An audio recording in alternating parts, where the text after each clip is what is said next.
Et bonjour les amis du plastique, bienvenue sur la chaîne Alcine French Plamo. Aujourd'hui pour l'unboxing de la prochaine réalisation.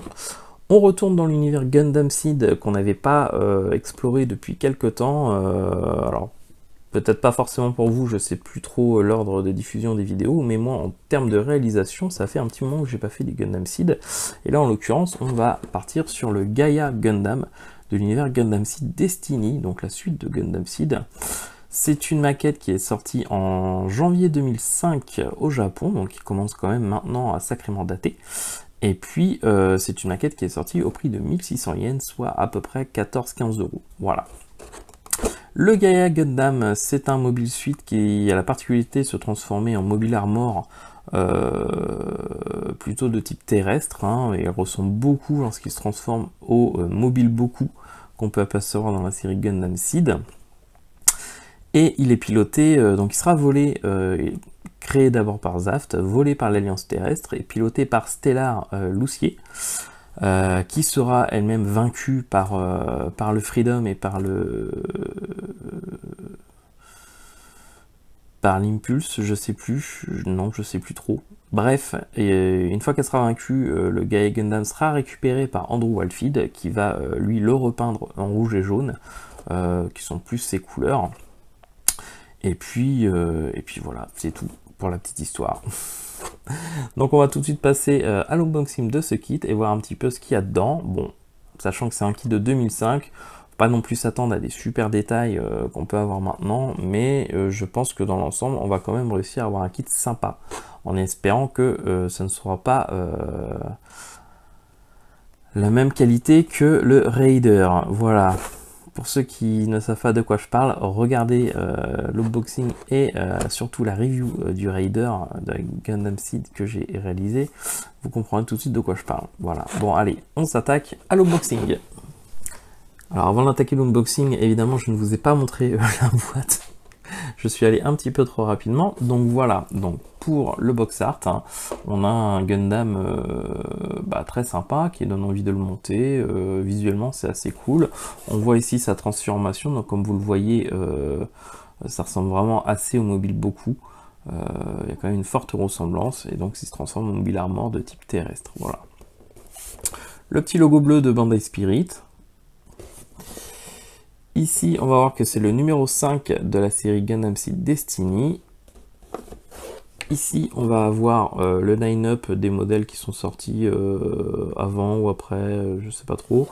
Une petite présentation de la pilote Stellar Lucier, qui fait partie des 3 pilotes de l'Alliance Terrestre, un peu pas toute seule dans sa tête, hein, puisque régulièrement elle subit un lavage de cerveau.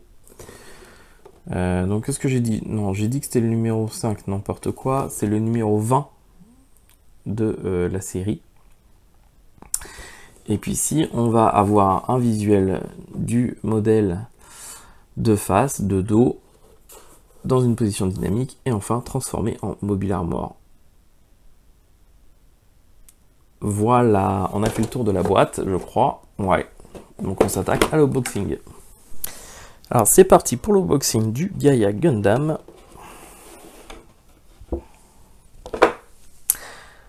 On commence avec une petite grappe de polycap, tout ce qu'il y a de plus standard. C'est du high grade à l'échelle 1/144. Ensuite une grappe grise avec notamment son arme. Ensuite des éléments de fixation, une paire de mains.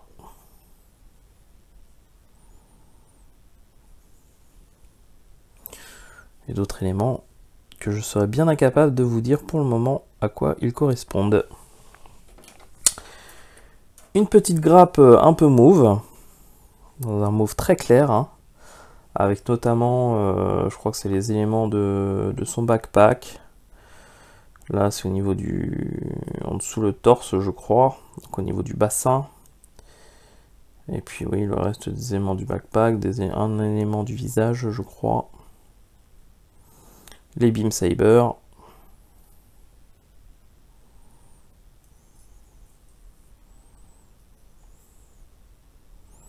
En tout cas, pas beaucoup de détails, hein, ça c'est sûr. Mais bon, je vous rappelle qu'on est sur du high grade de 2005. Donc pas forcément beaucoup de détails non plus. Là, on arrive sur une grappe noire avec du coup les éléments d'armure. Quelques panel lines ici et là.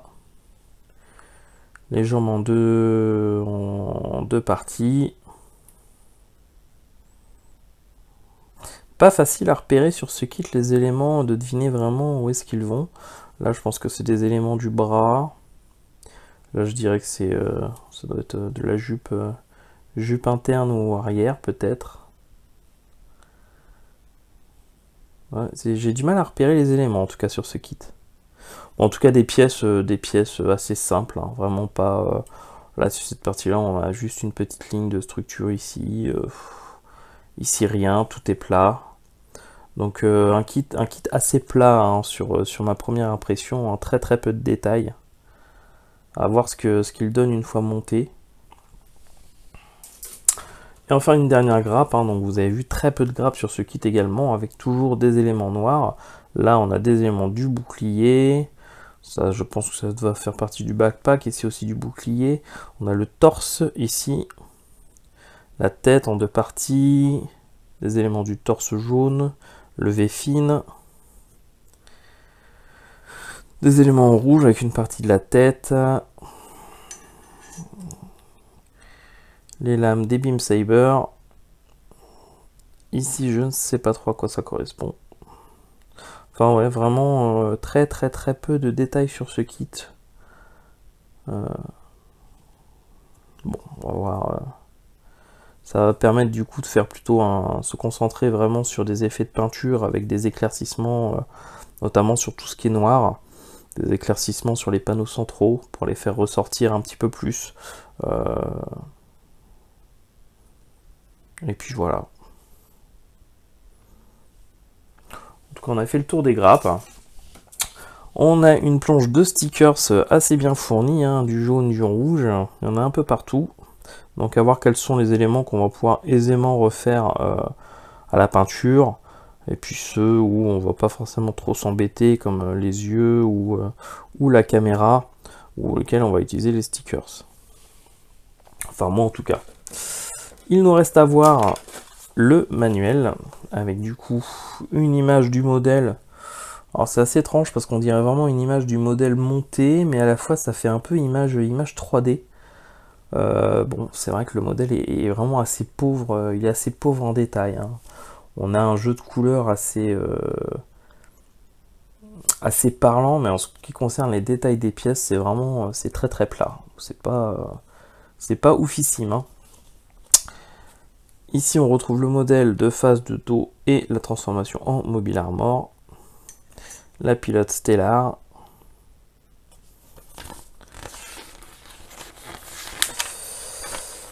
On commence par l'inventaire des grappes. Est-ce qu'il y a des X? Oui, on a quelques X au niveau des polycaps, hein, comme souvent. Pour le reste des grappes, non, tout est utilisé. Au niveau du montage, on commence par le torse. Le torse, la tête, ensuite on attaque avec son beam rifle, son shield, le bouclier. C'est assez étrange. On fait le torse, la tête et ensuite on fait les armes. Bon, ok. Ensuite on attaque les bras, gauche, droite. On assemble le torse et les bras.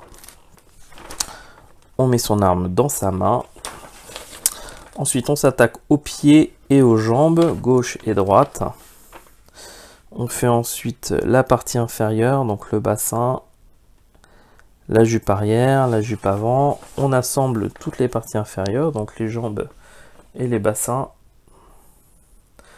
Ensuite, on s'attaque à des éléments... où est-ce que ça va, ces trucs-là?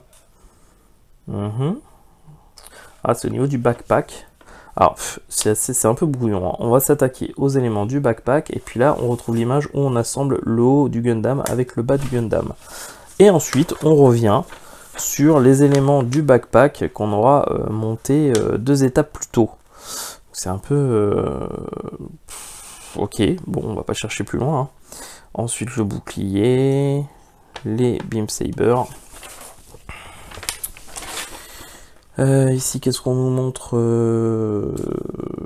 Quelques éléments. Ah oui, c'est des éléments qui permettent la transformation en Mobile Armor. Donc ensuite, on nous montre la transformation.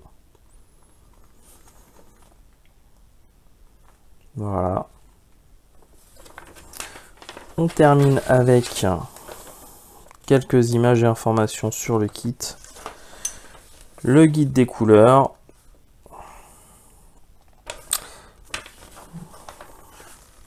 Qu'on retrouve encore ici.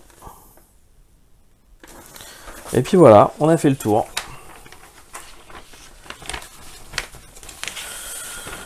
Donc oui, bah, je m'attendais pas à grand chose de toute façon à la base dans ce kit, hein. Je n'avais pas d'avis particulier, j'avais juste du coup envie de le faire, hein, parce que j'avais envie de refaire un kit Gundam Seed et puis faire avancer un petit peu ma collection de maquettes sur cette série. Donc de toute manière, à un moment donné, il faut bien les réaliser. Bon, je m'attendais quand même à un petit peu plus de détails. Je suis un petit peu, je vais pas dire déçu, on va voir ce que ça va donner au montage. Puis on verra ça dans la review. Mais bon, voilà. Après voilà, il va falloir compenser le manque de détails par une peinture de qualité, j'espère. Parce qu'après, j'ai pas envie forcément de me lancer dans des gravures de panel line pour ajouter du détail. Je n'ai pas spécialement le temps ni l'envie de me lancer là-dedans. Donc on va plutôt se concentrer sur une peinture qui va un peu compenser ce manque de détails. En espérant que je m'y prenne bien. Voilà. Bah écoutez, je vous remercie d'avoir regardé cette vidéo, j'espère qu'elle vous aura plu. On se donne rendez-vous dans une prochaine vidéo pour la review de ce kit, hein, avec le modèle monté sans être peint, et puis enfin le modèle monté peint et verni, pour que vous voyez un peu la différence entre la maquette montée en no-paint et la maquette qu'on peut obtenir une fois qu'on l'a peint. Voilà. Je vous remercie à tous de me suivre sur la chaîne, hein. Vous êtes régulièrement des nouveaux abonnés, ça fait vraiment très plaisir. Je vous dis à très bientôt et puis surtout prenez bien soin de vous. Voilà, ciao tout le monde.